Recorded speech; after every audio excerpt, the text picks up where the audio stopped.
Hi guys, it's me Ty here, and today I'm going to talk about how affordable forklifts have become for the average person in your garage for pulling an engine on your car or your pickup.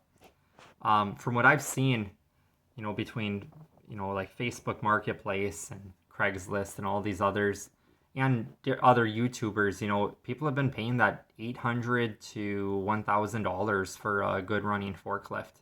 It might have some minor issues, like might not have brakes, but that's just kind of common. So, like I'd seen one a while back. It was advertised. It was in the back of like a guy's shop or whatever. He hadn't used it anymore in probably in like many years.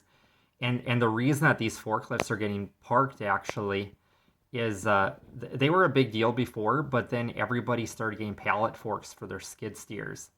So that's what people went to instead of the forklifts. And now actually the pallet forks on skid steers are a thing of the past.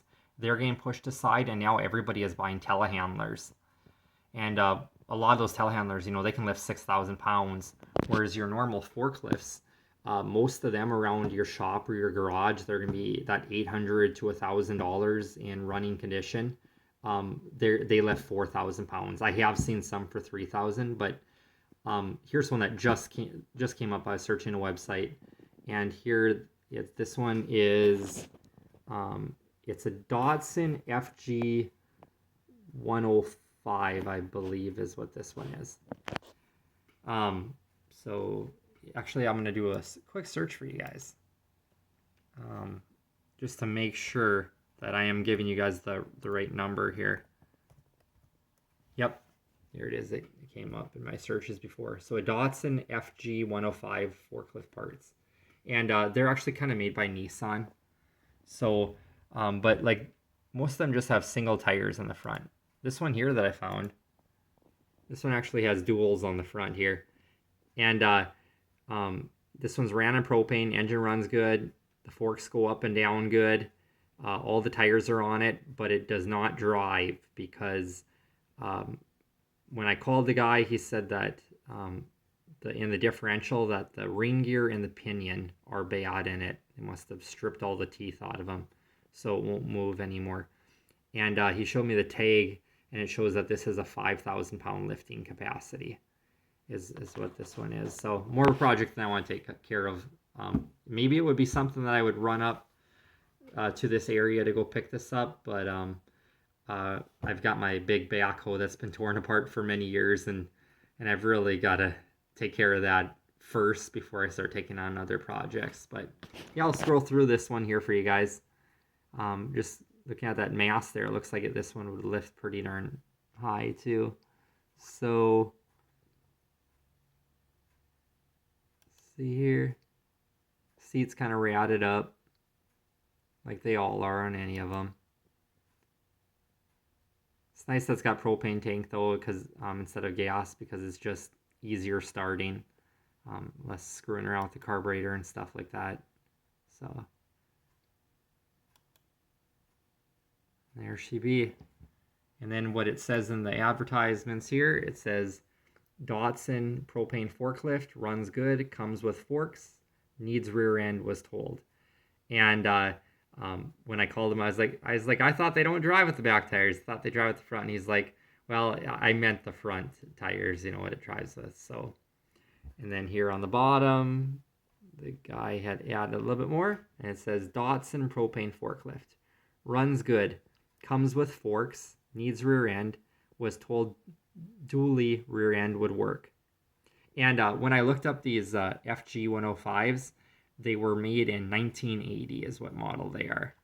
And I talked to my brother about buying it or whatever, but he's like, honestly, you want something that's in running condition. And for that price anyways, like watch JR Go YouTube channel. Just in the last few years here, he just bought a forklift. I think it was a Toyota brand one though. And he paid $1,000 for it, and it was in perfect running condition. I think it probably didn't have brakes or whatever, but it was from the 1990s, so way newer than this one. So you don't need to settle with paying $800 for somebody's forklift that's not going to work. if you wait long enough, you're gonna find a good running one without brakes on it, probably, of course, but you'll be able to put it straight to work for $800 to $1,000.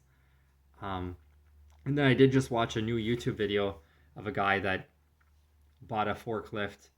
I think his was an early 90s one though, and the guy wanted $500 for it, and it was just like in the same situation as this one here. The engine ran perfect, the mast lifted up perfect, the forks and all that, but it would not move or whatever, and because the transmission was out on it, and he got the guy down to $400, which is scrap iron price. And this boy but it's only a 3,000 capacity lift forklift. And amazingly, he was able to get that counterweight off to get the engine and transmission out of it. He had a normal cherry picker, and I did see 3,000 pounds written on it, which is a pretty big cherry picker, obviously. And he was able to lift that 2,000 pound counterweight off of that 3,000 lift capacity forklift.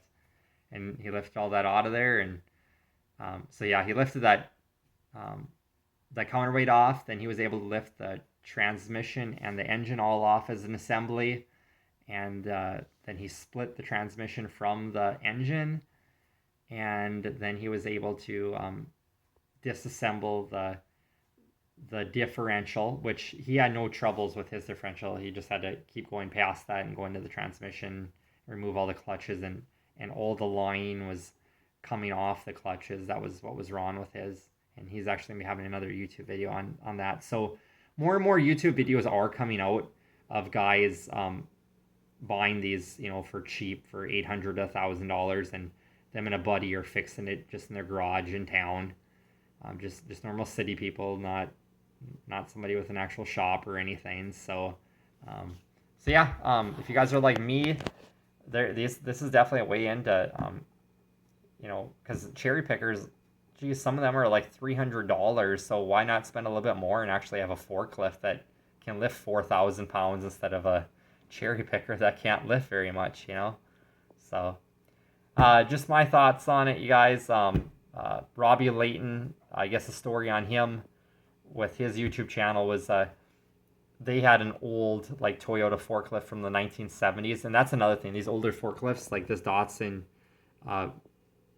DG105, whatever it's called, I couldn't find parts for them underneath a lot of the stuff. So that is something that you will struggle with. But yeah, Robbie, he went ahead and he sent that engine in to get rebuilt, and it was $5,000 I think he spent. And in the time that he sent it off, it was gone for a long time. He ended up buying a skid steer with pallet forks. So he really regretted it by the time this engine came back for this forklift. He's like, why did I even buy it? He's like, I already have a skid steer now. So and then this this YouTuber that I watched here that just bought this $400 running forklift like this one with transmission out, though, they wanted $4,000 for the dealership to rebuild it for him, just because the parts were so expensive. So yeah, that's what you're looking at there. So all right, if you guys like this content, like, share, and subscribe, and I'll just keep kicking out more repair videos and reviews on stuff, and also about my travels to Asia, which I go there every winter. So live in the US part of the year and work hard and save, and then I can move overseas for part of the year and just live like a local, and then come back for the summers to the United States. So it's a pretty good life, you guys. All right, catch you guys later.